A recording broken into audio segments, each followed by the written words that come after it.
The agenda this week checked up on the state of the Great Lakes and considered the risks from a North Korea with nuclear weapons. The agenda's week in review begins with the allure of hate groups and the psychology of radicalization. We're going to show a little snippet of Vice News' report on the ground at the so-called Unite the Right March in Charlottesville, Virginia. Sheldon, if you would, the clip, please.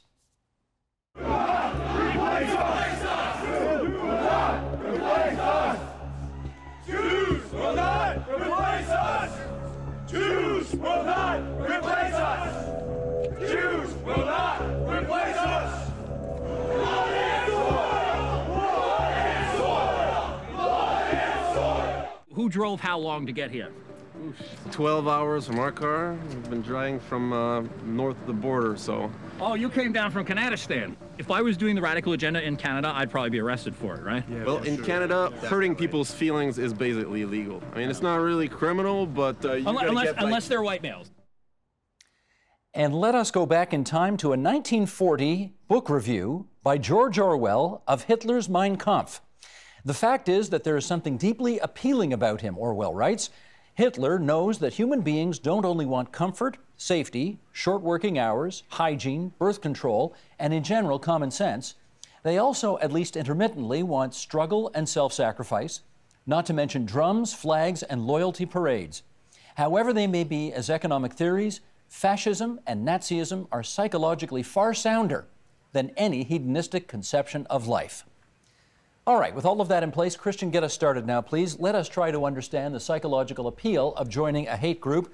And this, I guess to do this, we're going to tap into a bit of your own experience. Why did you join, many years ago, a Nazi skinhead group? What did it offer you personally? Steve, let me just dispel the myth right off the bat. I don't believe that ideology is what radicalizes people initially. I think it's a broken search for three very fundamental human needs: identity, community, and purpose. Frankly, we're living in a time right now where young people don't have a lot to hope for. If they can afford school, they get saddled with debt. There aren't jobs once they get out. It's kind of a hopeless time without leadership, without clear direction, at least in my country, in the United States. And young people are ambitious. They're looking for something to change the world with. And, these recruiters from these organizations who recognize the distress and upheaval that's happening right now in our society are actively looking for these young, broken, marginalized, disenfranchised young people and promising them a really black and white solution to a very, very complex problem. And it's appealing to young people because it seems to give them the answers, at least the perceived answers, to the problems that they're facing. Mia, build on that answer, if you would, by helping us understand why a particularly hateful ideology helps, apparently, young men find that identity, that community, and that sense of purpose. A lot of what Christian is saying is spot on in the sense that you have people who are seeking to belong to something greater than just themselves. And so the ideology very often will come afterwards. In other words, most people assume you become ideologically motivated and become more and more involved in a group, whether it's a hate group or a terrorist group. And in fact, from hundreds of interviews that we've done over the last 15, 20 years, the reality is very different. Sometimes the ideology is learned afterwards. And so the hatefulness is almost irrelevant compared to the other elements, the positive elements that they think that they're getting from belonging to something greater. So some of the same incentives that an individual will have to join a hate group would really speak to these jihadis who are either joining ISIS or Al-Qaeda, or even we've got people in the United States and Canada that harken back and go join Al-Shabaab in Somalia. Mubin, I'd like you to weigh in on a debate that started after Richard Spencer, who was one of these neo-Nazi extremist types, was giving an interview and got punched. Is it okay to punch a Nazi? Not if you're a public figure. Look, I'm going to echo the thoughts of my other friends who are also former neo-Nazis. That punching them in the head, while it looks good and I'm sure it would feel good, it actually feeds into their rhetoric. I mean, they say that, listen, we are marginalized. They want to replace us. They want to beat us down. Look, And Richard Spencer got famous in, well, he was already somewhat there, but I mean, he really, earned his keep, if you will, because of that punch to the head.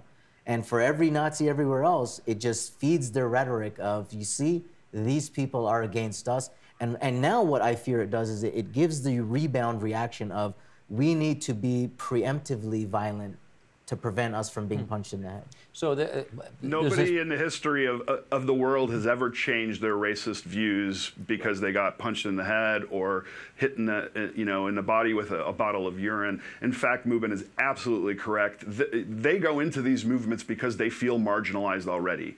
The more we push them away, the more marginalized they become and the further they go down their hole. And I fully believe that we need to change these people through acts of compassion when they least deserve it, from the people they least deserve it from. And I know that that's not a popular idea to hug a Nazi, and certainly we should hold them accountable. But what was the most powerful thing to me after these rallies was what we saw in Boston, when 40,000 peaceful protesters surrounded a couple dozen Nazis with candles, and there was no violence, and they were outnumbered. And we showed them that we know they're there, and we're not going to let them do what they do, but we are also not going to treat them the same way that they attack us. Amar, I'd like you to comment on, once again, Scott Atran, who had this quote from the Washington Post last month. He said, "The values of liberal and open democracy increasingly appear to be losing ground around the world to those of narrow, xenophobic, ethno-nationalisms and radical Islam, similar to attacks on Republican values by fascists and communists in the 1920s and 30s. But this is not a clash of civilizations, it's a collapse of communities. Ethno-nationalist violent extremism, as well as jihadi terrorism, represent not the resurgence of traditional cultures, but their unraveling. Young people, unmoored from millennial traditions, flail about in search of a social identity that gives personal significance and glory. This is the dark side of globalization. Individuals radicalize while seeking identity in an increasingly flattened world." Do you want to put it up to the dark side of globalization as well? I mean, the sociologist in me kind of agrees with some of that, but not the others. But I think what he's touching on, and I know he knows the literature quite well, is that we're kind of bounding ahead as youth without any real sense of future and without any real leadership that's kind of interpreting that future for us. And so we're more and more forced to build our own biographies, build our own story, create our own worldview. And that, for some, they thrive in that kind of environment, but for a lot of others, it's a deeply disorienting and troubling kind of place to be, right? And so this is what drives a kind of thirst for certainty, right? A thirst for the black and white, because at least that makes sense. At least, okay, my kind of, the problems that I'm going through are diagnosed in a very simple way that I can understand. So part of it is, yes, this youth identity of, or this youth search for identity and some kind of certainty in a world that is increasingly not making any sense and is increasingly diverse and all of that. So I think part of that is correct. Gail, we all know that we get our drinking water out of the Great Lakes, but I want you to sort of describe the Great Lakes from an economic point of view.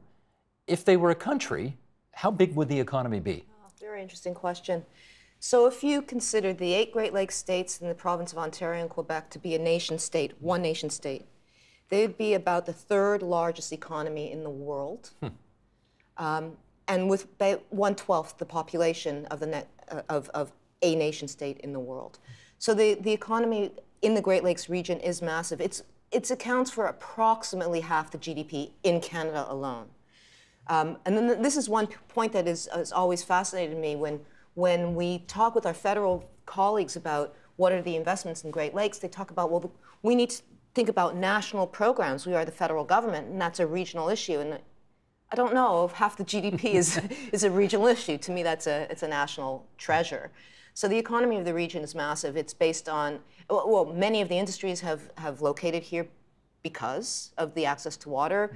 Even our recreational fishing industry is a multi-billion-dollar a year industry. I mean, it's astonishing. What, just picking up on David's last answer, if you could change something about the way we behave or the way we build or the way we do infrastructure as it relates to the Great Lakes, to make us, I guess, in part, more prepared for climate change or more prepared for natural disasters, what's on your wish list? So there are a few things. One of the things we saw in the massive storm this May was the release of raw sewage from Toronto into the Great Lakes and other cities as well, right around Lake Ontario.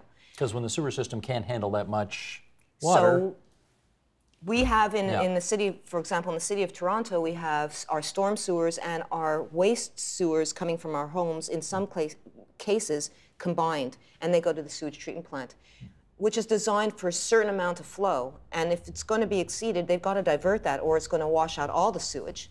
So we got raw sewage, and we get those combined sewers. They purposely overflow, so we get partial sewage going into the lakes.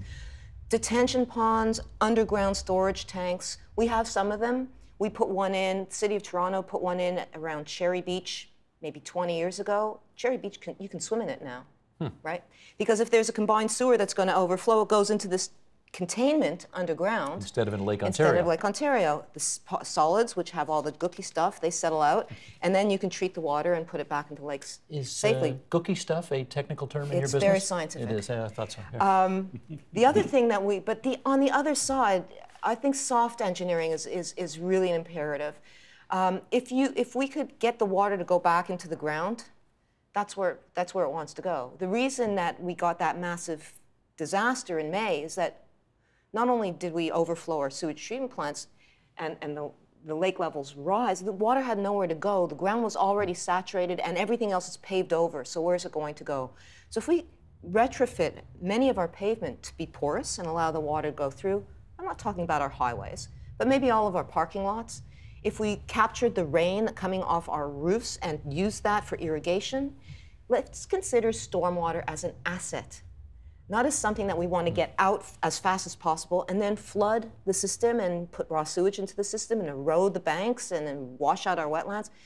Let's start talking about soft engineering, low impact development, things like bioswales. Doesn't that sound better What's a bioswale? Sounds better than icky stuff, right? A bioswale would be a buffer strip, maybe with a ditch on the edge of a parking lot where the water, instead of going into a stream, goes into that ditch, gets absorbed by the plants. The plants stop the particles from going in, and the water that goes out is clean. Brilliant. And it's inexpensive. So there's lots of soft technology that we need to start thinking about. It's not so easy to retrofit a city like Toronto, but anytime you're going to start putting in any new development, these permeable elements, rainwater harvesting, getting the lot-based, at a lot level base, getting that water to go down into the ground, that would be, along with those detention tanks, which are multi-million dollars, that would be another absolute must. And I presume this is important because the climate is changing in such a way, it seems inexorably, over the next couple of 20, 30 years, to the point where Ontario's weather is going to look like what by the year 2050, David? What do you think? Well, I mean, we often look southward. We say it will be the climate of Kentucky now. And people, they say to me, oh, bluegrass, that seems so inviting. I say, well, just wait. Think about Kentucky. It gets more Category 5 tornadoes than any other state in the Union per capita, and also 5 times the number of hailstorms that Ontario gets. Well, we don't want that here. Exactly. We've never had a Category 5 tornado. If one hit your home, you'd have to walk back and forth 3 times to see if you ever lived there, because the petals wouldn't be on the flowers and the asphalt would be in another county. Oh my goodness. So that it is, but I mean, there are some, let me put it, there's some maybe things that we could look forward to. I mean, we might be able to grow crops that we've would only dream of before, and farmers are way ahead of that. They will take the risk of putting in certain Australian grapes, for example, or peanuts or okra. So there are things. Even people are trying soybeans up in the clay belt of Ontario. Not always successfully, but so there are some winners in terms of it warming up. But I think my concern is that I think we haven't seen at all what Mother Nature is going to produce here, and that we're amplifying it up. I think our motivation for doing something about it is based not on what we've seen, based on what we're going to see. And we can't even handle the climate we've got now than the climate we're going to get. And I think that we need to understand that and begin to prepare it for. And as Gail said, these are not big ticket items. Well, that's what I was going to say. Add to your list, because you talked to us already about simple stuff like nails and roofs. You know, she's talked about storm sewers having additional capacity and so on. What would you add to the list? Well, my wish would be the fact that everybody would embrace this and feel that they have a responsibility. We all created the issue, so therefore we're all part of the solution. And just don't think, every time that Mother Nature misbehaves, you think that the federal and provincial government are going to bail you out. It's up to the individual home and the neighborhood to do things that to protect your family and your neighborhood from the ravages of climate change. We in Canada, we're strong at adapting. You know, it's been our history as a country. We've been dealt tough weather in this country, and yet we've adapted to it, and we've not only have we survived, but we've thrived. And I think the challenge for us is to continue to do that, to do things around the home, to protect your home against the ravages of climate or weather changes, and make sure the municipalities do, and to make sure that the people you elect also understand that. And I'm optimistic, because what I see is really a change by people who are in position of decision-making, understand that this is something that they're responsible for. And that what we're seeing is that people are getting by this idea, Steve, that, hey, we clean up, we bale and bag, and we get ready for the next flood. But why not build something more resilient at the beginning, so that you're not having those photo opportunities of bailing and bagging when the flood season comes? And so I think that people are realizing that if you spend more millions now, you'll save billions in the future. Benoit, tell me this. Why does North Korea spend so much of its internal economy building nuclear weapons when, as we know, their people are living in poverty, they can't feed their people? It is one of the truly, rogue nations in this world. Right. Well, we have to understand when it comes to the thinking of the North Korean regime, the one consideration that trumps everything is regime survival. Ever since the end of the Korean War in 1953, the North Koreans have been interested in nuclear technology. In the 1960s, they started receiving help from the Soviet Union. They received their first nuclear reactor with which they started experimenting. In the 1980s, they started working on their nuclear armaments weapons. So we see that this has been going on for a very long time, and North Korea has always had, the regime has always had a very besieged mentality. They feel like the whole world, especially led by the United States, is hostile to its own interests, and therefore it believes that the one deterrent that will help them to survive in this environment will be the acquisition of nuclear weapons and operationalization of these weapons, meaning intercontinental ballistic missile. So it's all, in large part at least, in order to survive in this environment. Ward, when you look at how America went into Iraq, when you look at how America encouraged the Libyan people to get rid of Gaddafi, it's not completely crazy for this guy to want nuclear weapons, because if they've got them, America is unlikely to attack him. Is that fair to say? There are two things about nuclear weapons, and I may have a slightly unusual perspective here, but the fact is that the weapons themselves aren't very useful militarily. There's not that much you can do with a nuclear weapon. Destruction doesn't win wars. Beating the other guy's military does. What nuclear weapons are really important for is that they are very powerful symbols. In the modern world, they've become the currency of power. It seems to me that the reason that the North Koreans want nuclear weapons is not because they have a plan to use them here or there, but because they want ratification of their legitimacy as a nation. And I agree with Benoit. I think that they've struggled very hard and paid a high price, but it's because they see the weapons as the unfortunate thing is that currencies of power can get overinflated. So that, and then what happens? Well, people misjudge. Well, let's go back to 1962. We had the Cuban Missile Crisis, where the world almost had World War III. Mm-hmm. Take those events and compare them to where you think we are today. Is there a comparison to be made? The rhetoric is strong. The difference is that we don't have a significant movement of missiles from one place to another. There isn't a well, except for Iraq, it's a non-proliferation crisis, and part of the problem is that we had a pretty good idea what was going on in Cuba. We don't have very good intelligence about what's going on in North Korea. A lot of it goes on underground. So, and as I say, I think President Trump is not exhibiting prudence. I agree with you, and that, I think, is a great cause for concern. Marius, can I get you to weigh in on this issue of how close you think we are to some kind of unimaginable conflict between the United States and North Korea? Compare it, say, to where the United States and Russia were in 1962 with the Cuban Missile Crisis. I truly think that it will not come to that kind of exchange of missiles, quite frankly. I certainly agree with what both Ward and Benoit have said about North Korean regime survival, about the symbolism of nuclear weapons. I don't think North Korea can rely on China forever in terms of keeping them safe, if you like. And quite frankly, I think things will settle down. President Trump's foreign policy by Twitter is certainly not helpful.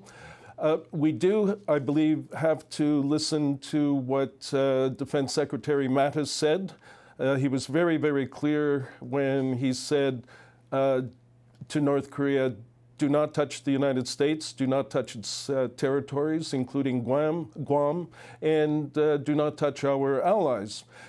Equally important, I think, has been the reinterpretation of the Friendship and Cooperation Agreement between China and North Korea, where, again, once upon a time, China was going to come to North Korea's defense, like they did back in the 1950. But now, a bit of a reinterpretation, if you like, when they said that when China said, okay, if North Korea is attacked, we will defend them. But if North Korea attacks somebody else, i.e., perhaps United States with an ICBM, then all bets are off, and we will try to stay out of it.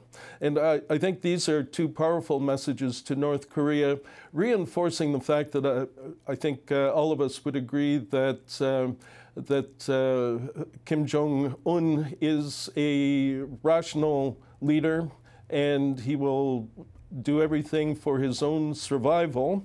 And by the way, he doesn't care about his people. So if we're going into another famine, which can happen, so be it. Kim Jong-un wants his nuclear weapons. Help TVO create a better world through the power of learning. Visit TVO.org and make a tax-deductible donation today.